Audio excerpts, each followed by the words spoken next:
Hello everyone, I am Sunil Dangi, Faculty of Biology, and we are discussing a very important chapter for the NEET biological classification. And today we have to conduct the first lecture of the Kingdom system of classification. So let's start the discussion of this chapter. Okay, as you know, now we have started the chapter biological classification. So biological classification को कैसे define करेंगे? So biological classification के बारे में हम लोग discussion कर रहे हैं. So biological classification is the scientific method to classified the organism. तो biological classification means the biological classification is the scientific method या scientific process to classify the organism. Classify the organism is known as the biological classification. So देखिए biological classification क्या है. This is the scientific process to classify the organism on the basis of the similarities and differences. So यहाँ हमने लिखा on the basis of similarities and difference. Similarities and differences is known as the biological classification. अब हम देखें on the earth surface approximately 1.7 to 1.8 million species known and describe हैं. जब हम earth surface पर डिस्कशन करते हैं so here is approximately 1.7 to 1.8 million species known and describe हैं. नाउ 1.7 to 1.8 मिलियन स्पीसीज क्या कहा हमने? These species is the known and describe. जब हम इन स्पीसीज़ के बारे में डिस्कशन करते हैं सो 1.7 to 1.8 मिलियन स्पीसीज़ के बारे में यदि हम कंप्लीट स्टडी करें, इनके नाम भी जानें, तो भी इनकी स्टडी में बहुत ज़्यादा समय कंज्यूम होगा, होल लाइफ निकल जाएगी. सो हमें जब इन ऑर्गेनिजम्स के बारे में बेसिक कैरेक्टर को जानना है सो इन ऑर्गेनिजम्स को क्लासीफाइड कर दिया जाता है सूटेबल टेक्सोनोमिकल कैटेगरी में, और हाईएस्ट टेक्सोनोमिकल कैटेगरी थी kingdom. So biological classification system based on the kingdom system of classification. Initially जब ऑर्गेनिजम्स को क्लासिफाइड किया गया तो फर्स्ट हमने यहाँ पर क्या कहा? सबसे पहले इनिशियली बहुत लंबे समय से ऑर्गेनिजम्स को क्लासिफाइड किया जा रहा है. तो इनिशियली जब ऑर्गेनिजम्स को क्लासिफाइड किया गया तो इन ऑर्गेनिजम्स का क्लासिफिकेशन स्पेशली बेस्ड था अकॉर्डिंग टू द नीड. सो यहाँ पर ऑर्गेनिजम्स का जो क्लासिफिकेशन था इसका मेनली जो बेसिस था that is called the need of humans beings. Need of humans, आखिर ह्यूमंस को जो ज़रूरत है उसके अकॉर्डिंग ऑर्गेनिजम्स को क्लासिफाइड कर दिया जाता था.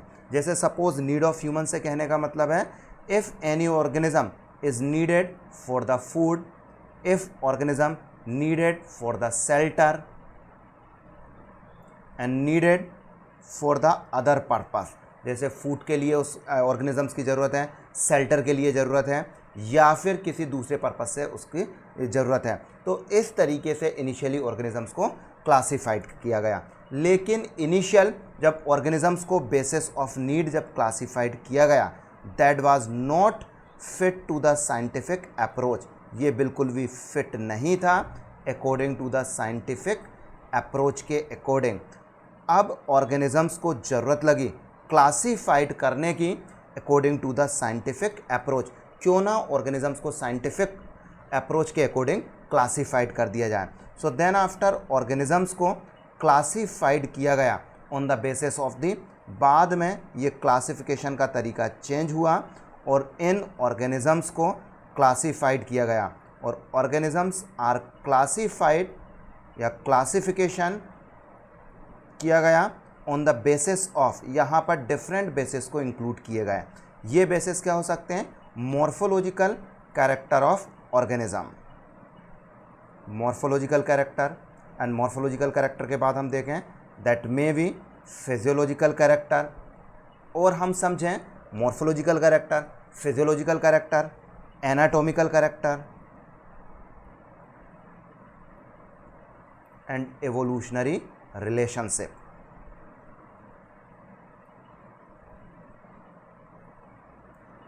एवोल्यूशनरी रिलेशनशिप, इनके बेसिस पर ऑर्गेनिजम्स को क्लासिफाइड किया गया। सो देखिए हमने यहाँ पर डिस्कशन कर रहे हैं बायोलॉजिकल क्लासिफिकेशन। तो biological classification is the scientific procedure to classify the organism on the basis of their similarities and differences. यदि हम देखें कि अभी तक कितने स्पीसीज नोन एंड डिस्क्राइब हैं, तो approximately 1.7 to 1.8 million species known and describe हैं। हम इन टोटल ऑर्गेनिजम्स के बारे में स्टडी नहीं कर सकते। हम यदि इनके बारे में कंप्लीट स्टडी करेंगे तो होल लाइफ उसी में निकल जाएगी। सो ऑर्गेनिजम्स को सूटेबल तरीके से हम उनके कैरेक्टर को जान सकें और उन ऑर्गेनिजम्स को एक पर्टिकुलर क्लास में रख सकें, इसीलिए ज़रूरत लगी इन ऑर्गेनिजम्स को क्लासीफाइड करने की। सबसे पहले ह्यूमंस बींग्स ने ऑर्गेनिजम्स को क्लासिफिकेशन जब स्टार्ट किया तो इनिशियली क्लासिफिकेशन बेस्ड था नीड पर, फूड है, शेल्टर है, प्रोटेक्शन है। ह्यूमंस ने अपनी ज़रूरत के अकॉर्डिंग ऑर्गेनिजम्स को क्लासिफाइड किया, लेकिन जब नीड के अकॉर्डिंग ऑर्गेनिजम्स को क्लासिफाइड किया गया, that was not the scientific approach to classify the organism. फिर धीरे धीरे साइंटिफिक अप्रोच को अपनाया गया and organisms are classified on the basis of the morphology, on the basis of the physiology, anatomy and evolutionary relationship के base पर organisms को बाद में क्लासिफाइड किया गया।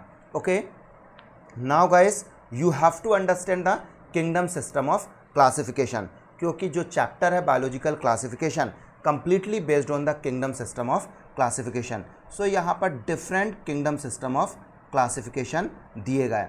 जैसे हम समझें, फर्स्ट जो दिया गया that is called the two kingdom classification system. तो फर्स्ट हमने यहाँ पर क्या कहा, टू किंगडम क्लासिफिकेशन सिस्टम। अब two kingdom classification system first attempt किया गया। देन आफ्टर टू किंगडम के बाद हम डिस्कशन करें जो किंगडम क्लासिफिकेशन सिस्टम दिए गए, that is called the three kingdom classification system. Two kingdom classification system, then after we have discussed about the two kingdom classification system, then two kingdom, three kingdom, next four kingdom classification system.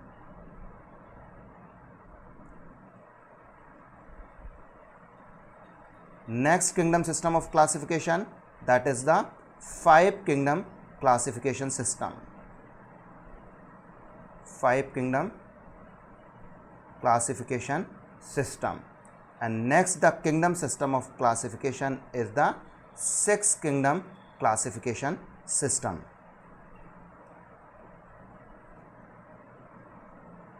Okay. Excuse me. Kingdom system of classification, organisms को classified करने के लिए various system of classification दिए गए, like as the two kingdom classification, three kingdom classification, four kingdom classification, five kingdom and six kingdom classification system. So इस तरीके से जब हम देखते हैं टू किंगडम क्लासिफिकेशन सिस्टम, तो two kingdom classification system first given by the Aristotle and then after this system is modified by the Linnaeus, and second we discuss about the three kingdom classification system. Three kingdom classification system has been given by the Haeckel, and four kingdom classification system has been given by the proposed by the Copeland, and the five kingdom classification system has been given by proposed by the R.H. Whittaker, and the six kingdom classification system, and this kingdom classification system has been given by the Carl Booth. So इस तरीके से living organisms को classified करने के लिए different kingdom system classification दिए गए, like as the two kingdom classification, three kingdom classification, four kingdom classification, five kingdom and six kingdom classification system. Now question arises, the most accepted system of classification, सबसे ज़्यादा accepted classification system कौन सा है? That is called the five kingdom classification system. This is called the most accepted classification system. याद रखें, most accepted classification system जो है that is the five kingdom classification system. Even if various system has been given, six kingdom also given, but the most accepted classification system is the five kingdom classification system. Okay, now we will further discuss two kingdom classification system. So already I have explained कि जो organisms को classified करने की procedure है बहुत पहले से start हो गई, लेकिन साइंटिफिक अप्रोच के बेस पर the first attempt has been done by the Aristotle. So this is very important point for the NEET, आप लोगों को याद रखना है. The first attempt has been given by the Aristotle to classified the organism on the more scientific basis. Scientific basis पर organisms को classified करने का जो अटेम्प्ट किया गया, फर्स्ट अटेम्प्ट किसने किया? अरिस्टोटल ने. Excuse me. Okay, when Aristotle attempt to classify the organism, so here we are discussing about the living organism. जो living organisms हैं इनको classified किया गया, और living organisms को Aristotle classified into the two kingdom. Aristotle ने इनको classified किया two kingdom में. First is called the Plantae kingdom. तो first is called the Plantae kingdom and second one is called the first is called plants kingdom, second one is called the animals. Aristotle divided the living organism into the two kingdom. Aristotle ने living organisms को two kingdom में divide किया. Here first is called the plants and second one kingdom is called the animal. After that he divided the plant into the three different categories. इन्होंने plants को three different categories में divide किया. First is called the herbs, second category is the shrubs and third category is the tree. Herbs, shrubs and trees, in three categories में divide किया Aristotle ने. Plants divided into the three category, herbs, shrubs and tree. और जब Aristotle ने divided किया plants को herb, shrubs and trees में, so here he has taken the basis morphological character. On the basis of the morphological character, morphological character को base मानते हुए divided into the plants into the three category, herb, shrubs and tree. Herb means the herbaceous plant. Herbaceous plants में we can take example the like as the beet, या फिर हम spinach जो पालक है उसका एग्जाम्पल भी ले सकते हैं. And when we discuss about the shrubs, shrubs means the bushy plant, जिनमें जो प्लांट है प्लांट के बेस है, बेस से मल्टीपल ब्रांचेस निकलती है, that is called the shrubs. Most common example of the shrubs is the rose plant. And when we discuss about the tree, those specialized plant in which woody stem is present, that is called the tree. और tree में we have taken example of the mango tree. So here I have explained plant divided into the three category, herb, shrub and tree on the basis of the morphological character. So जब हम discussion करते हैं animals का, so animals also divided into the two category. Animals को Aristotle ने two category में divide किया. First category is called the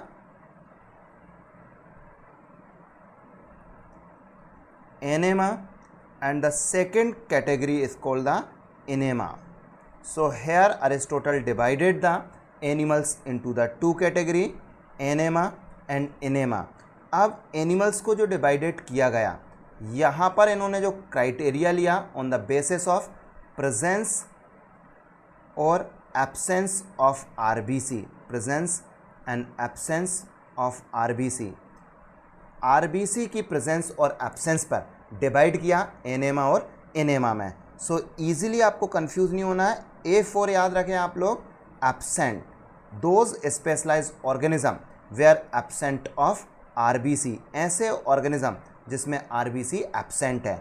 enema है, और Enaima means those specialised organism where presence of RBC, ऐसे ऑर्गेनिज्म जिसमें आरबीसी क्या है, प्रेजेंट है. So two kingdom classification system, living organism divided into the two kingdom, plants and animals. Animals divided on the basis of presence और absence of RBC in the two type. First enema, A for absent, absent of RBC. Enema means the presence of RBC. Enema, enema का you can take the example of the earthworm. आप किसका example ले सकते हैं, earthworms का. और when we discuss about the enaima, so in enaima you can take example of the humans beings. So first we have discuss here, Aristotle started the classification of the organism on the scientific approach. जब भी question आ जाए, who first attempt to classify the organism on the basis of the scientific approach, answer will be the Aristotle. And Aristotle divided the living organism into the two kingdom. First is called the plant and second one is the animal. Plants divided into the three category, herb, shrubs and tree on the basis of morphological character.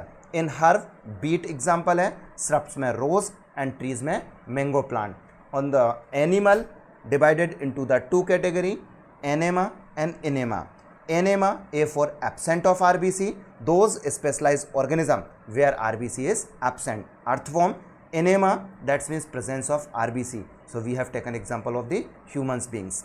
Okay, now we will further discuss about the two kingdom classification system. Linnaeus later classify living organism into the two kingdom, Plantae and Animalia. So देखिए, Aristotle ने living organisms को divide किया था plant और animals में.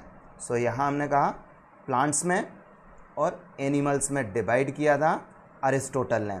सो Linnaeus ने कहा plant is called the plantae and animals is called the animalia. And he used certain criteria to classify the organism. इन्होंने कुछ क्राइटेरिया लिए जिसके बेसिस पर ऑर्गेनिजम्स को क्लासिफाइड किया गया, like as the cell wall, locomotion, mode of nutrition and response to external stimuli and contractile system. इस basis पर लिविंग ऑर्गेनिजम्स को क्लासिफाइड किया. किसने? लीनियस ने. अरिस्टोटल ने प्लांट्स और एनिमल्स में क्लासिफाइड किया लिविंग ऑर्गेनिजम्स को. Then after Linnaeus modify the classification system and plants is called the plantae and animals is called the animalia. So Linnaeus ने जो सिस्टम दिया, so now we will discuss about the Linnaeus classification system. तो इन्होंने criteria में कुछ special characters को include किए. सो या फिर हम कहेंगे यहाँ पर कुछ स्पेशल कैरेक्टर्स लिए. उन कैरेक्टर के बेस पर इन्होंने क्या कहा, किसी भी किंगडम्स को प्लांटी या फिर हमने कहा किंगडम को एनिमेलिया कहा. ओके, अब वो कौन कौन से कैरेक्टर हैं जिनके बारे में हम वन बाय वन डिस्कशन करेंगे. सो सबसे फर्स्ट हम यहाँ पर डिस्कशन कर रहे हैं criteria taken by the Linnaeus cell wall. Now plantae kingdom में जिन ऑर्गेनिजम्स को रखा गया, इन ऑर्गेनिजम्स में सेल वाल क्या रहेगी, प्रेजेंट है, जबकि एनिमेलिया में सेल वाल क्या होती है, एब्सेंट होती है. Then we discuss about the cell wall. Second criteria is called the locomotion. Second criteria we are discussing about the locomotion. Locomotions means the organism move from one place to the another place. That means that due to the movement there is a locomotion. So जब कोई organism एक place से दूसरे place पर move होता है, that's means the locomote हो रहा है. जैसे suppose still I am sitting, अब मैं उठकर एक जगह से दूसरी जगह जाऊंगा, that's means I am locomoting. So locomotion के बारे में उन्होंने क्या कहा, प्लांटी किंगडम में locomotion will be the absent, whereas in animal kingdom locomotion will be present. This is the second criteria. Then after we discuss about the third criteria जिसके base पर organisms को classified किया, that is called the mode of nutrition. Now mode of nutrition में जब हम बात कर रहे हैं, डिस्कशन कर रहे हैं मोड ऑफ न्यूट्रिशन का, so as you know plant होते हैं ऑटोट्रॉप्स, जबकि एनिमल्स क्या होते हैं, हेट्रोट्रॉप्स. लेकिन जब लीनियस ने टर्म यूज़ किया ऑटोट्रॉप्स और हेट्रोट्रॉप्स कहकर उन्होंने डिफाइन नहीं किया. उन्होंने कहा प्लांटी किंगडम में ऐसे ऑर्गेनिज्म आते हैं विच डोंट ईट, वो दूसरे ऑर्गेनिजम्स को नहीं खाते हैं या वो ईट नहीं करते हैं, जबकि animalia included those organism which eats, जो कि खाते हैं. So this is the third criteria mode of nutrition. Now we will understand the next criteria response to the external stimuli. So here I have written response to external stimuli.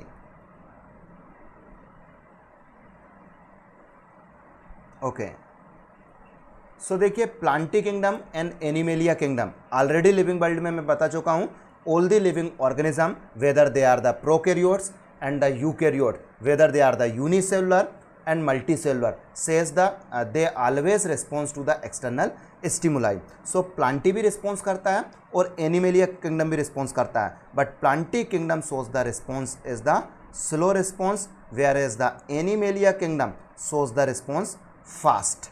Next characteristics which we will discuss here, that is the contractile system.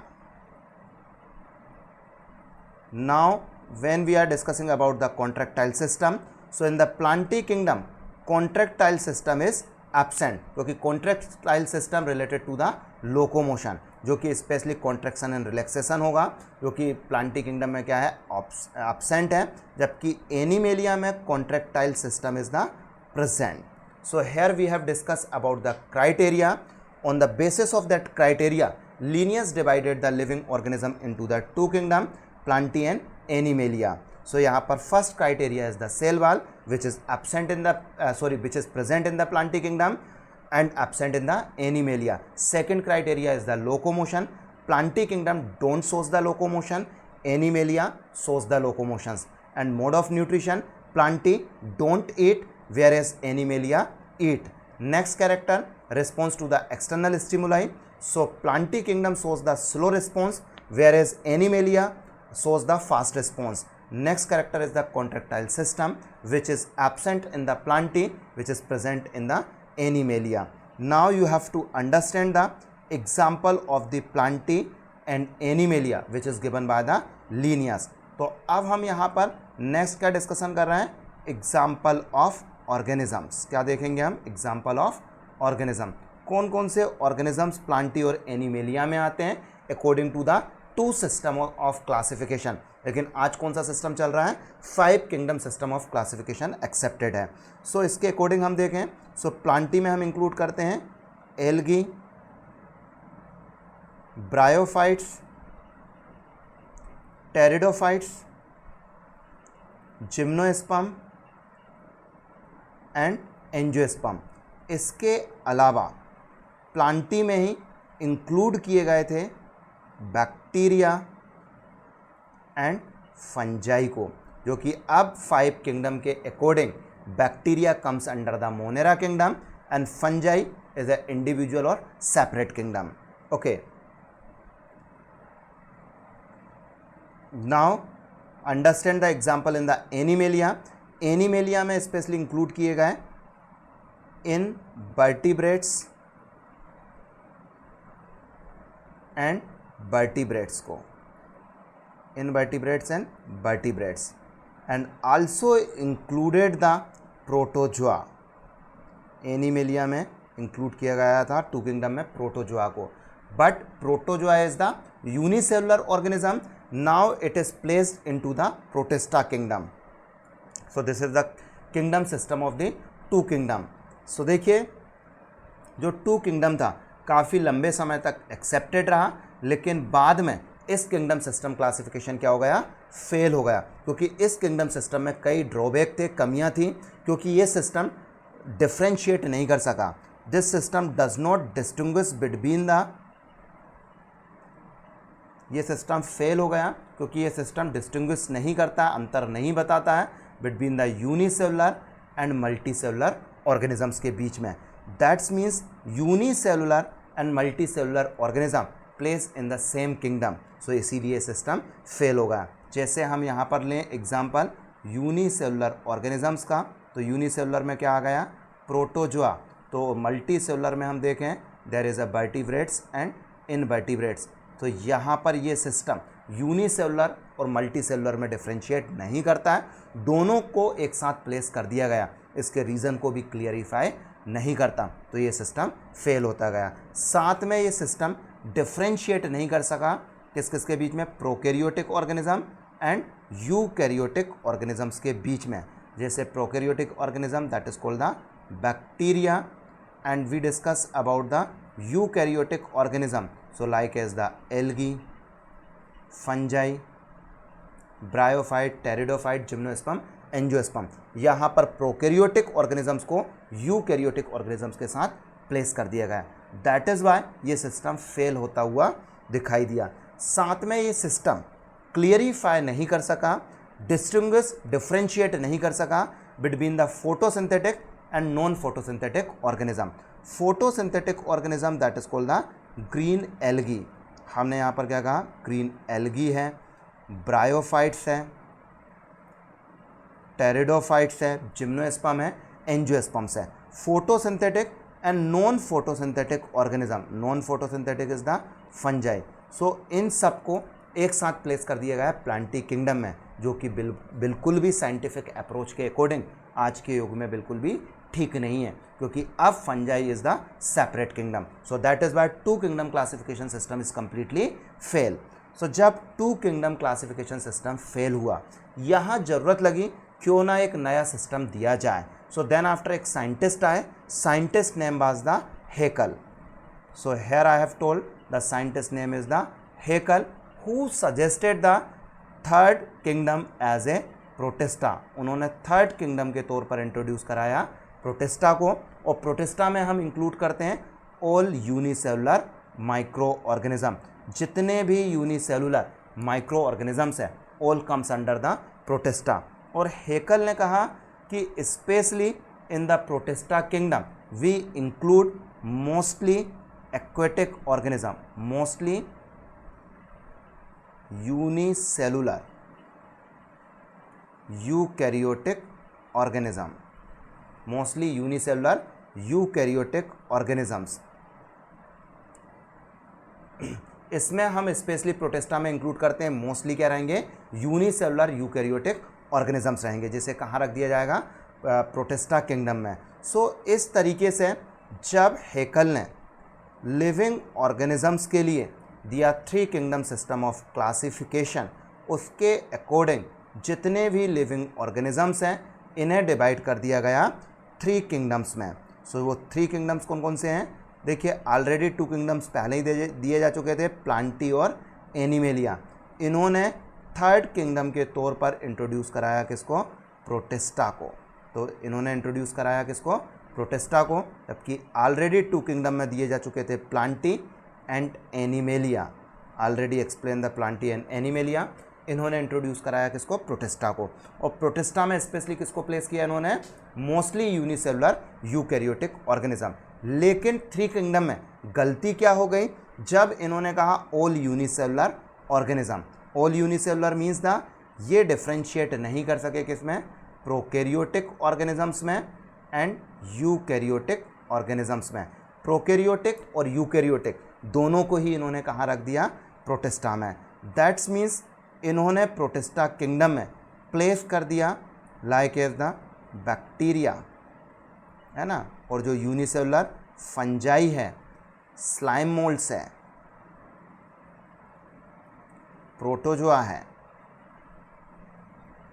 इन सबको कहाँ कर दिया place, protista में। But यहाँ पर कमी क्या रह गई, he can not differentiate between the prokaryotic and eukaryotic organism. इन्होंने भी प्रोकैरियोट्स और यूकैरियोट्स को एक साथ रख दिया। बाद में ये थ्री किंगडम सिस्टम क्लासिफिकेशन भी क्या हो गया, फेल हो गया। जब three kingdom classification system fail हुआ, so then after there is a requirement to the next updated system of the classification, and that next updated system of classification is called the four kingdom classification system दिया गया। और जब हम four kingdom के बारे में discussion करते हैं, so this four kingdom classification system has been given by the Copeland, और कॉपलैंड ने यहाँ पर इंट्रोड्यूस कराया एज ए फोर्थ किंगडम के तौर पर मोनेरा को। सो याद रखें कि जो four kingdom system of classification given by the Copeland, और कॉपलैंड ने इंट्रोड्यूस कराया किसको, मोनेरा को एज ए फोर्थ किंगडम के तौर पर। So when Copeland introduce the fourth kingdom monera, so जो मोनेरा है, इस मोनेरा में हम इंक्लूड करते हैं क्या, ऑल प्रोकैरियोटिक ऑर्गेनिज्म। जितने भी प्रोकैरियोटिक ऑर्गेनिजम्स हैं, सभी प्रोकैरियोटिक ऑर्गेनिज्म कहाँ पर प्लेस करेंगे हम, मोनेरा किंगडम में। So that's means Monera kingdom में प्रोकैरियोटिक ऑर्गेनिजम्स आ जाएंगे। सो देन आफ्टर जो प्रोटिस्टा है उसमें सभी यूनिसेलुलर यूकैरियोट्स आ जाएंगे। सो ये किसने दिया? कॉपलैंड ने। All the prokaryotic organism place in the monera kingdom, और इन मोनेरा किंगडम में इंक्लूड किया गया prokaryotic organism like as the bacteria, archaebacteria, cyanobacteria, that is also called the blue green algae. इन सभी को प्लेस कर दिया कहाँ पर इन्होंने? मोनेरा किंगडम में। सो देखिए 4 kingdom system of classification given by the Copeland. Copeland introduce the monera. In monera kingdom we have included the all the prokaryotic organism like as the bacteria, archaebacteria, cyanobacteria and blue green algae. इन सबको हम कहाँ पर include करेंगे? Monera kingdom में। जब Copeland ने 4 kingdom classification system दिया, according to the 4 kingdom classification system जितने भी लिविंग ऑर्गेनिजम्स हैं, इन लिविंग ऑर्गेनिजम्स को डिवाइडेड इनटू द 4 किंगडम में बांट दिया गया। सो देखिए ये 4 किंगडम कौन कौन से हो गए? तो देखिए 4th किंगडम के तौर पर इन्होंने इंट्रोड्यूस कराया किसको? मोनेरा को। ऑलरेडी पहले से दिए जा चुके थे, that is called the protista and plantae and animalia, plantae and then animalia. बाद में ये सिस्टम क्लासिफिकेशन भी क्या हो गया? फेल हो गया, और देन आफ्टर दिया गया यहाँ पर 5 किंगडम क्लासिफिकेशन सिस्टम। सो इस तरीके से मैंने आप लोगों को एक्सप्लेन किया 4 किंगडम तक। आई होप ये लेक्चर आप लोगों को समझ में आया होगा। यदि आपको लेक्चर समझ में आया है, so like, subscribe and share my channel with your friend. Thank you very much.